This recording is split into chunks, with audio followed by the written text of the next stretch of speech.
ನಮಸ್ತೆ. ಇದೊಂದು YouTube channel. ನೀವು ಜನರ ಒಂದು ಅಭಿಪ್ರಾಯ ಹೇಳ್ತೀರಾ, ಒಳ್ಳೆಯದು ಕೆಟ್ಟದ್ದು ಅದು ಅವ್ರಿಗೆ ಬಿಟ್ಟಿದ್ದು. ನೀವು ನಿಮ್ಮ ಪಾಯಿಂಟ್ ಆಫ್ ವ್ಯೂನ ಮಾತಾಡ್ತೀರಾ ಅಷ್ಟೇ. ಸೊ ಈಗ ಸಿದ್ದರಾಮಯ್ಯ ಅವರ ಆಡಳಿತ ಇಷ್ಟ ಆಯ್ತಾ ನಿಮಗೆ? ಪರವಾಗಿರಲಿಲ್ಲ ಸರ್.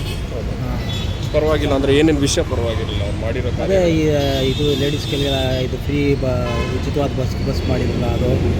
ಅದಾದಮೇಲೆ ಅದೇ ಅವ್ರು ಏನೇನು ಮಾಡಿದ್ರು ಎಲ್ಲ ಪರವಾಗಿಲ್ಲ. ಅಂದರೆ ಕೆಲವರು ಲೇಡೀಸ್ಗಳೇ ಅದ್ರ ವಿಚಾರವಾಗಿ ವಿರುದ್ಧವಾಗಿದ್ದರು ಅಲ್ವಾ. ಯಾಕೆ ಅಂತಂದರೆ ಅವರು ಸುಮಾರು ಸಮಸ್ಯೆಗಳಾಯಿತು ಲೇಡೀಸ್ಗಳಿಗೆ ಅಂತ ಅಂತು ಅದು ಆಯಿತು. ಇದರಲ್ಲಿ ಎರಡು ಥರನೂ ಇದೆ. ಇದು ಪರ ವಿರೋಧ ಎರಡು ಥರನೂ ಇದೆ. ಇದರಲ್ಲಿ ಎರಡು ಥರ ಇರೋದ್ರಿಂದ ಅದು ಪರವಾಗಿಲ್ಲ, ನಾರ್ಮಲ್ಲಾಗಿ ನಡೀತು. ಟೈಮ್ ತುಂಬ ಎಕ್ಸಸ್ ಆಗಿ ಇಂಪ್ರೂವ್ಮೆಂಟ್ ಆಯಿತು ಅಂತ ಹೇಳೋಕ್ಕಾಗಲ್ಲ. ಮೀಡಿಯಮ್ ಆಗಿ ನಡೆದಿದೆ ಅಂತ ಅಂದ್ಕೊಂಡಿದ್ದೀವಿ ಅಷ್ಟೇ. ಸೊ ಇವಾಗ ಅವ್ರು ಬಂದ್ಬಿಟ್ಟು ಬಸ್ ಫ್ರೀ ಮಾಡಿಕೊಟ್ರಲ್ಲ, ಅದರಿಂದ ಯೂಸ್ ಇತ್ತು? ಬಸ್ ಫ್ರೀಯಿಂದ ಕೆಲವ್ರು ಯೂಸ್ ಆಯಿತು, ಕೆಲವ್ರಿಗೆ ಸಮಸ್ಯೆ ಆಯಿತು ಅನ್ನೋಂಗೆ ಅವ್ರು ಲೇಡೀಸ್ಗಳೇ ಅವ್ರವ್ರ ಅಭಿಪ್ರಾಯ ಅವರೇ ಹೇಳ್ತಾ ಇದ್ರಲ್ಲ.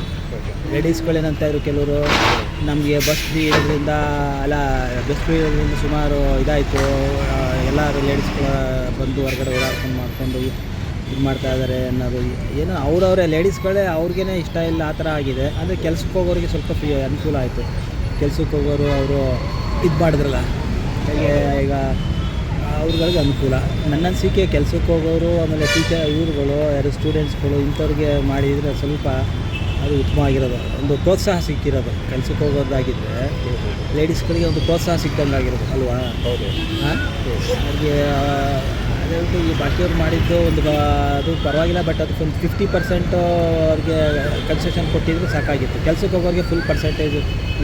ನೀವು ಏರಿಯಾ ಅವರು ಯಾವ ಏರಿಯಾ? ನಾವು ಇಲ್ಲಿ ಡಾಕ್ಟರ್ ರಾಜ್ಕುಮಾರ್ ರೋಡಲ್ಲಿ. ಯಾರ ಆಡಳಿತ ಲೈಕ್ ಯಾರಿದೆ ಕಾರ್ಪೊರೇಷನ್? ಸರ್ ರಾಜಕೀಯದ ನಿಮಗೆ ಗೊತ್ತಿದೆ, ಕರಪ್ಷನ್ ಅವರೇ ಪರವಾಗಿಲ್ಲ ಅಂತ ಅನ್ಬೋದು. ರಾಜಕೀಯ ಮೀನ್ಸ್ ಕರಪ್ಷನ್ನೇ ಪೂರ. ಅದ್ರಲ್ಲಿ ಕರಪ್ಷನ್ನೇ ಅದೇ ಪರವಾಗಿಲ್ಲ ಅನ್ನಂಗಿದೆ. ಬಟ್ ನೀವು ಹೇಳಿದ್ರಲ್ಲ ಲೇಡೀಸ್ ಫ್ಯಾಕ್ಟ್ರಿಗೆಲ್ಲ ಹೋಗೋದು, ಸೊ ಹೇಳ್ತಾರೆ ಅದನ್ನೇ ಸರ್. ಲೇಡೀಸ್ಗಳು ಈಗ ನಮ್ಮ ಮಿಸ್ಸಸ್ಸು ಅವರು ಅಷ್ಟೇ ಡ್ಯೂಟಿಗೆ ಹೋಗ್ತಾ ಇದ್ದಾರೆ, ಅವ್ರಿಗೆ ಅನುಕೂಲ ಆಯಿತು ಆ ಥರ. ಅದು ನೀನು ಅಭಿಪ್ರಾಯ ಹೇಳ್ಬೋದು ಹೇಳಿದೆ ಇದ್ರದ್ದು ಕೇಂದ್ರ ಸರ್ಕಾರ ಪೊಲೀಸ್ ಇಲ್ಲ ಹಾಂ, ಅವ್ರು ಹೇಳೋಕ್ಕಾಗೋದಿಲ್ಲ. ಹೇಳೋಕ್ಕಾಗೋದಿಲ್ಲ. ಹಾಗಾಗಿ ಅದೇ ನಾವು ಜನಗಳ ಅಭಿಪ್ರಾಯಕ್ಕಿಂತ ಇವ್ರುಗಳೇ ಲೇಡೀಸ್ಗಳೇ ವಿರೋಧವಾಗಿ ಇದು ಮಾಡ್ತಾ ಇದ್ದಾರೆ. ಅದ್ರ ಬಂದು ಎಷ್ಟೊಂದು ಬೇರೆ ಬೇರೆ ಉಪಯೋಗಗಳು ಮಾಡ್ಬೋದಿತ್ತಲ್ಲ ಸರ್. ಈಗ ರಸ್ತೆ ರಿಪೇರಿ ಮಾಡಿಸ್ಬೋದಿತ್ತು, ಆಮೇಲೆ ಸುಮಾರು ಎಷ್ಟೊಂದು. ಯಾಕೆಂದರೆ ನಾವು ಇದನ್ನು ಓಪನ್ ಆಗಿ ಕೊಡೋಕ್ಕೂ ಆಗೋದಿಲ್ಲ, ಕಾಂಪ್ಲಿಕೇಶನ್ ವಿಚಾರಗಳಿವೆಲ್ಲ. ಹಾಗಾಗಿ ಜನರಲ್ಲಾಗೇ ನೋಡಬೇಕು ಅಂತಂದರೆ ಈಗ ಎಷ್ಟೊಂದು ರಸ್ತೆಗಳಾಗಿರ್ಬೋದು, ಎಲ್ಲ ಇದಾಗಿರ್ಬೋದು, ಎಷ್ಟೊಂದು ಸಮಸ್ಯೆ ಆಗಿದೆ. ಇನ್ನೂ ಅದನ್ನು ಏನು ರಿಪೇರಿ ಮಾಡ್ತಾಯಿಲ್ಲ. ಆ ದುಡ್ಡನ್ನ ಬೇರೆ ಕಡೆಗೆ ಯುಟಿಲೈಸ್ ಮಾಡ್ಬೋದಿತ್ತು ಅಂತ ನನ್ನ ಅನಿಸಿಕೆ. ಸ್ವಲ್ಪ 50% ಕೊಟ್ಬಿಟ್ಟು ಅವ್ರಿಗೆ 50% ಕೊಟ್ಟಿದ್ದು ಚೆನ್ನಾಗಿರೋದು. ಲೇಡೀಸ್ಗಳಿಗೆ 50% ಅವರಿಗೆ ಅವಕಾಶ ಇದು ಮಾಡೋದಕ್ಕೆ ಕೊಟ್ಟು ಬಾಕಿ ಇದನ್ನು ಇನ್ನೂ ಇದು ಮಾಡ್ಬೋದಿತ್ತು ಅಂತ ನನ್ನ ಅನಿಸಿಕೆ. ಅಂದರೆ ಸ್ವಲ್ಪ ಗೌರ್ಮೆಂಟ್ಗೂ ದುಡ್ಡು ಬರೋದು ಅಲ್ವಾ.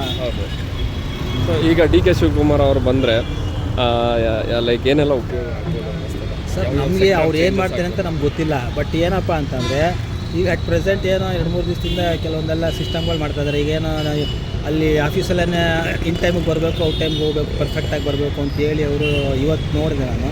ಆದರೆ ಏನೋ ಹೊಸದರಲ್ಲಿ ಗ್ರೂಪಾಗಿದ್ದಾರೆ, ಹುಡುಕು ಹುಮ್ಮಸ್ಸಿಂದಿದ್ದಾರೆ ಅಂತ ಶುರು ಮಾಡಿದ್ದಾರೆ. ನೋಡಬೇಕು ಮುಂದೆ ಏನು ಮಾಡ್ತಾರೋ ಬಿಡ್ತಾರೋ ಗೊತ್ತಿಲ್ಲ ಅದ್ರ ಬಗ್ಗೆ ಅಲ್ವಾ. ಯಾಕೆ ಅಂತಂದರೆ ಅವ್ರ ಆಡಳಿತ ನಮಗೆ ಸೀಕ್ರೆಟ್ ನಮ್ಗೆ ಕೊಡ್ತಾರೆ, ಹೇಳ್ತಾರೆ.